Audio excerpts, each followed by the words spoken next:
church. And I know you mentioned like praise and worship and stuff like that.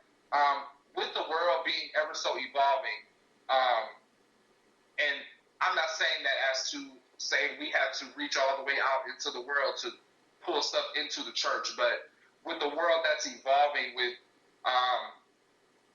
mentalities changing and things like that, we have to be open to singing new material, singing songs, playing music that can cause change to happen within somebody's life, and singing the same song, singing hymns and all that. And I don't see anything wrong with hymns every once in a while, but we have to incorporate new material with the old material.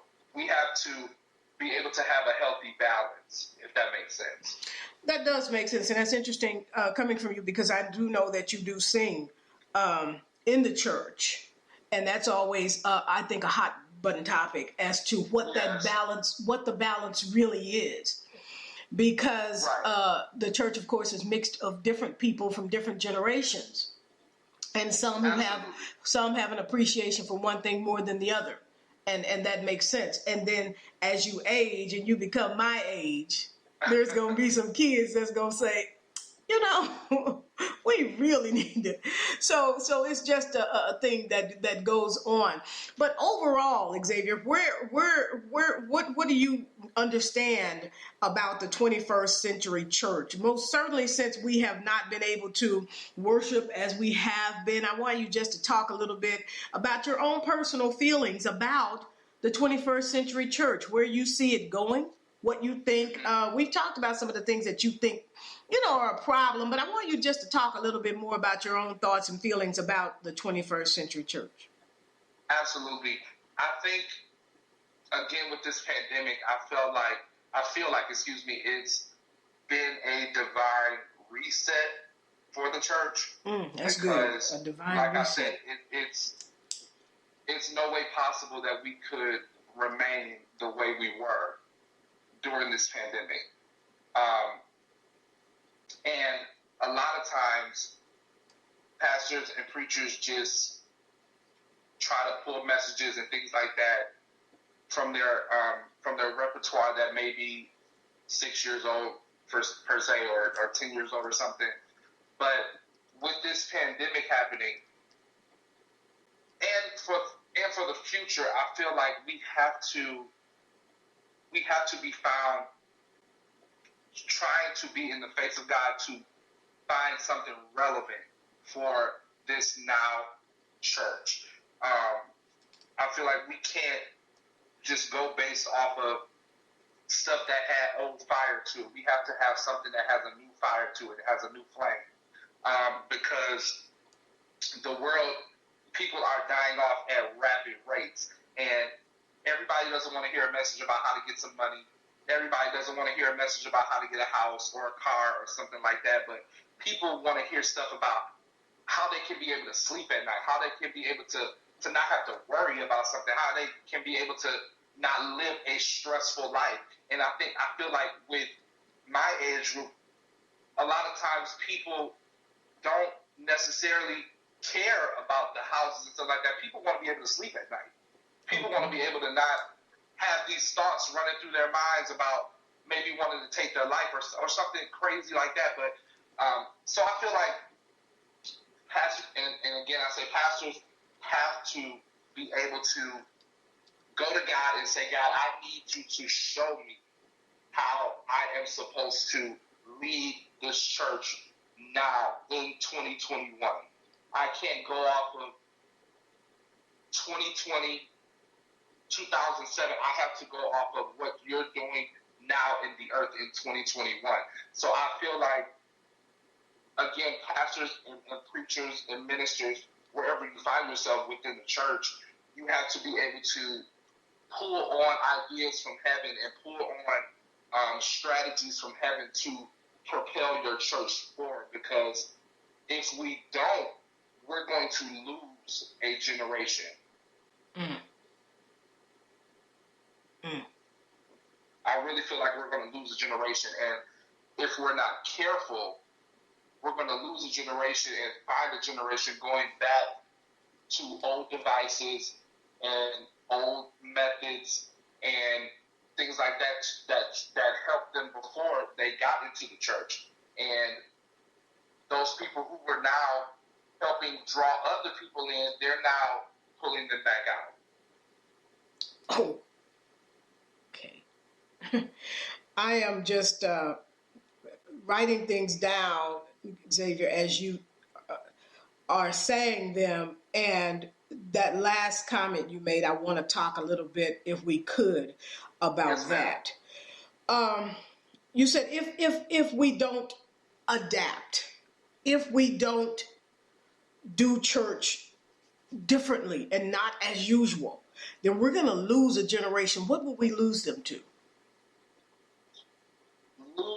We would lose them to them trying to find love in a certain place, them trying to find acceptance in a certain place, them trying to find peace somewhere, trying to find all these factors of life that are supposed to be found in the church and in Christ. Now they're looking for it in the wrong areas. And if we're so focused on doing things the same and doing things as they were, that's not going to help them stick and stay within the church, because it's like, okay, I've seen this before. What can you show me? I've heard this all before. I've seen this before. This isn't going to help me. What can you tell me that's going to help me and cause me to remain where I am, if that makes sense? So, talk to me. I want to throw this at you. This could be maybe a little difficult or whatever, but I want to kind of toss this at you. So, are we responsible as the church to cater to millennials and give, because it doesn't sound like we can make a mistake. It sounds like almost whatever we try, if it's not something that somebody young thought of or is doing, then it's not going to work. I almost feel like millennials are backing us into a corner to adapt and make church something that they totally love. And that's not all that the gospel is or that church is, because in church, your will dies and it's unpleasant. And it sounds like millennials want everything. I want the music perfect. I want the word perfect. I want everything, all the activities perfect. I want it to please me. And if it doesn't, then I'm going to hold you guys hostage and I'm not going to come. Am I getting that wrong? I don't think we're seeking perfection. I think we're seeking,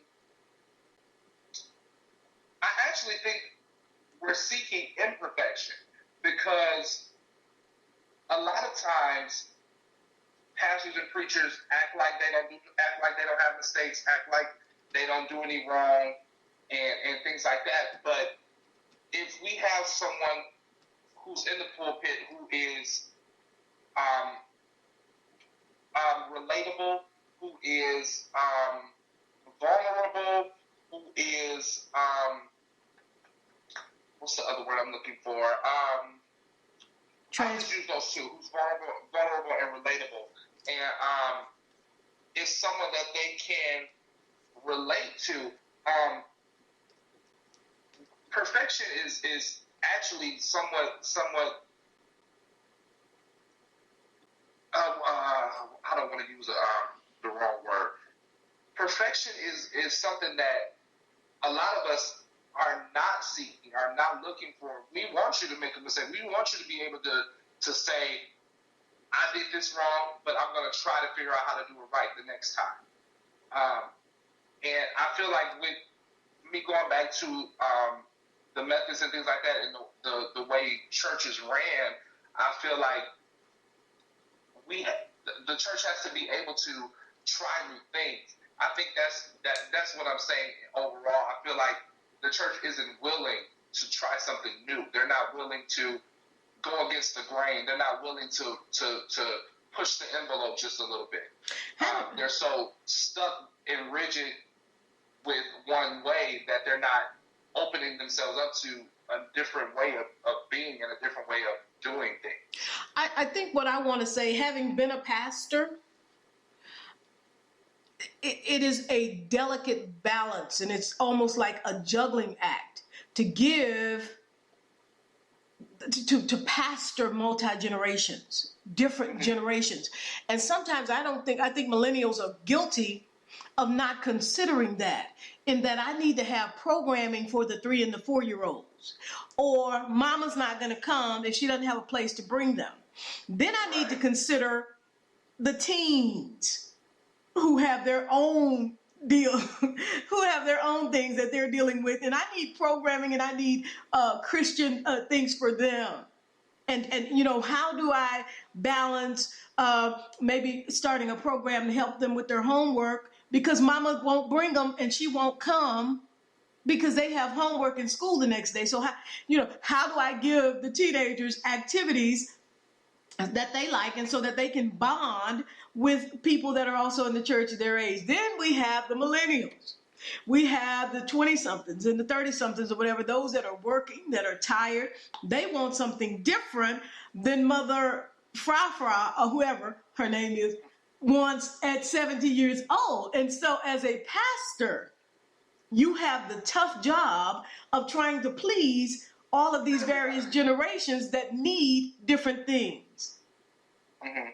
Somebody's going to not be happy. Not all the time. But we must, I think, focus and get back to what church really is.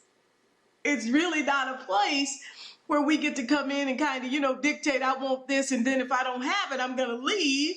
And I don't think I hear you saying that per se. And I have seen you work, and I saw young people in the church that even you and I were a part of together. I've seen them work, but I think that we have to consider the job, the office of pastor, and how hard that can be from Sunday to Sunday.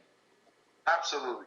Absolutely. And my hat goes off to all pastors and ministers who are over churches, because I know it's not an easy thing. I know it's very, very challenging and difficult. But I feel like if pastors try to, build a team of people, okay, a team of people that will try to oversee or try to manage. That's such a business word. I don't like business words when it comes to church, but try to oversee and lead certain sectors of the church. I feel like we will be able to reach everyone. Mm-hmm. But it takes a team of people. It takes willing people. It takes the right kind of willing people, because you can definitely have someone that's willing, but they're not fit for that place. So it takes pastors, to have the discernment to say, okay, I see that you're willing, but this is not the place that you need to be. So I feel like if pastors, are trying to build up a team of people that can cater to these different groups within the church, I feel like we would see a vast growth, because it shows that there is something being offered, and that there is a try.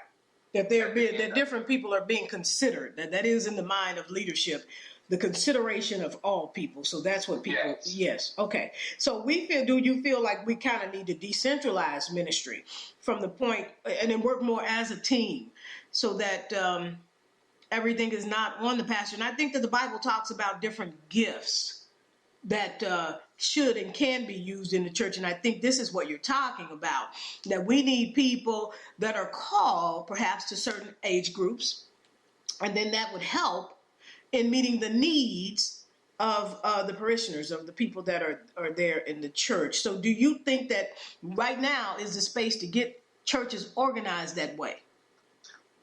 Yes. I have to say pastors cannot do it all by themselves. Pastors are not superheroes. They don't have superhero strength. They get tired, and things can wear on them. So I feel like if pastors had a good infrastructure a good infrastructure, they will be able to